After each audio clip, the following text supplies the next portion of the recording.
So the Galaxy Unpacked event, I believe, was 2 days ago. 2 days ago. Today's the 24th. I pre-ordered the Z Fold 8. So I wanted to talk to you guys a little bit about the videos I've seen so far, initial reviews, like unboxings, things I noticed. So I'm not necessarily going to label this like everything you need to know, but here's the things that like I've noticed that kind of are important to me and I think are worth mentioning to my subscribers or anyone that may be wanting to buy the Z Fold 8. So I pre-ordered from the Samsung website, but Amazon is also doing a deal right now you might be interested in. So here's my current situation. It's not exactly ideal, but yeah, I pre-ordered the 256, so I am cutting my storage in half from my S25 Ultra, but I believe when I bought my S25 Ultra, they were doing the free storage upgrade, which they didn't do with the S26 series either, given the whole, flash memory, DRAM crisis, right? Just prices are out the roof. So they're not doing that. I would have preferred to keep the same amount of storage, but right now I think I'm only using about a fourth of my storage on the S25 Ultra, and I just try to go through and keep things deleted and cleaned off my phone. So I'm not necessarily worried about having 256 gigabytes of storage. So I got the pistachio color, which is only available on Samsung, so you won't find that on Amazon or Best Buy, I don't think. So I got the pistachio Z Fold 8 256. Traded in my S25 Ultra. They gave me $800 for that. I also had the $30 reserve credit. And then, so when I went to check out, I wasn't expecting anything, but they still gave me $130 to choose accessories. So I wasn't exactly intrigued by any of them, but I ended up choosing the clear MagSafe case that comes with the 45-watt power brick and a charging cable, and then I also got the wireless charging pad, so it was all one bundle. And I still had maybe like $30, $35 left over, but I couldn't find anything around that price, so I just kind of forfeited that $35. I couldn't find anything else for that price to where I wouldn't have to like pay extra for another accessory. So some videos I've seen on the cases, some people seem a little disappointed. I don't know. I've never had like an official case from Samsung or really Apple or Google or anybody, so I'm not sure what to expect. But from what I've seen, apparently it's just a clamshell that snaps to the back of the phone. So I may be disappointed with it. I don't know. We'll have to wait and see. I'm going to try to do an unboxing once I get it. Which, speaking of that, it says, I think August 7th for me. That's probably the same, or is it the 11th? I think maybe the 7th of August. And then, like, my accessories will be here on the 5th or the 6th. So, what I ended up paying with taxes, I think, was like a little around $1,100, I think. So I did the Samsung financing, which if you do that, it's through Affirm. So note that it is through Affirm. They did offer like a 12-month payment plan, an 18-month, or a 24-month. They were all no interest, so I took the 24 months. So here's my scenario. I actually do still owe on my S25 Ultra. That doesn't mean I can't trade it in. I still owe Affirm. So for a little while, I'm going to have two payments still, but I just didn't want to go through the hassle of selling it like on Swappa, and they have fees for selling, and then PayPal takes a cut, and then I've got to ship it with signature and insurance, which is always how I ship my devices when I sell them. So I just didn't want to go through that hassle. I owe like $650. So, for like another year, I'm going to have two payments, which is a bit of a bummer, but it just is what it is. I'm perfectly okay with that. But after a year, my payment's going to drop in half because by the time I traded in my Ultra to the Fold 8, the payment's like, I think $50.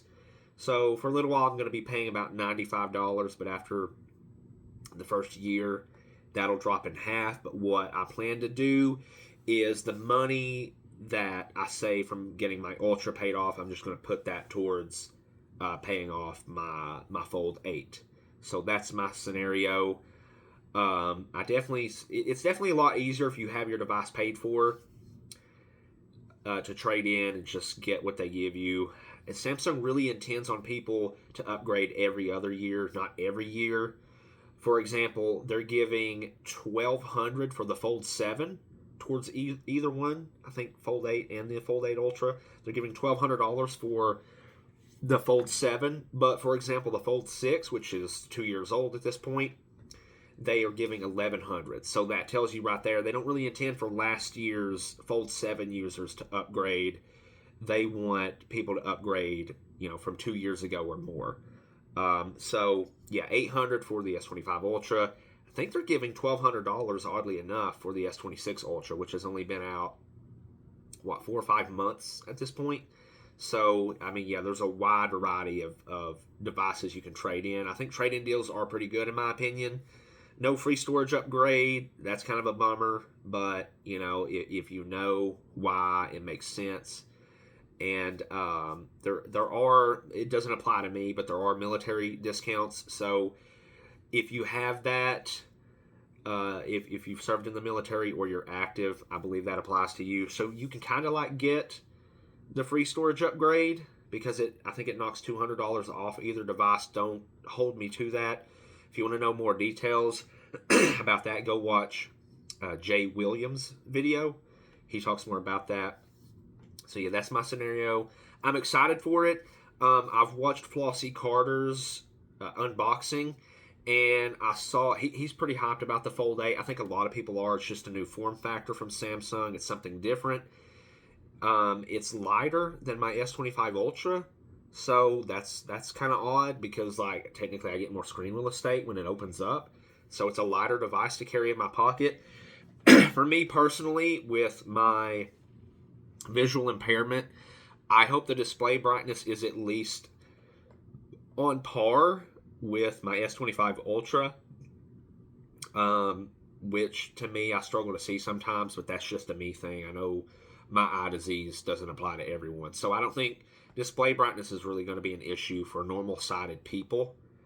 But when I saw the Z Fold 8 next to the Ultra in Flossie Carter's unboxing, it looked like the Ultra was just so much brighter. And he also showed the Razr Fold. It looked a lot brighter. I don't know, but for me, I always turn on extra brightness on my Galaxy. So maybe that was the difference. I don't know. But I hope, on paper, the S25 Ultra is 3,000 nits peak brightness, which you won't. There's, stipulations to see that 3,000 nits. I don't use adaptive brightness. I just turn on extra brightness and then, max out the brightness slider. So, I'm more concerned with the maximum sustained brightness. So I hope that's close on the Fold 8 to what it is on my Ultra because I've become accustomed to that. I've seen a lot of people say, and I think it's true at this point, but I can't 100% verify, it doesn't support flex mode.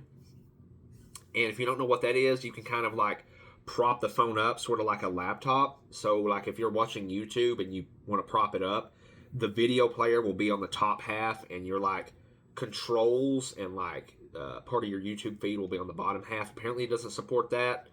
I think that's what flex mode is, and apparently, it doesn't support tent mode, which means you can prop the phone up like this, but flipped around. You could set it like this.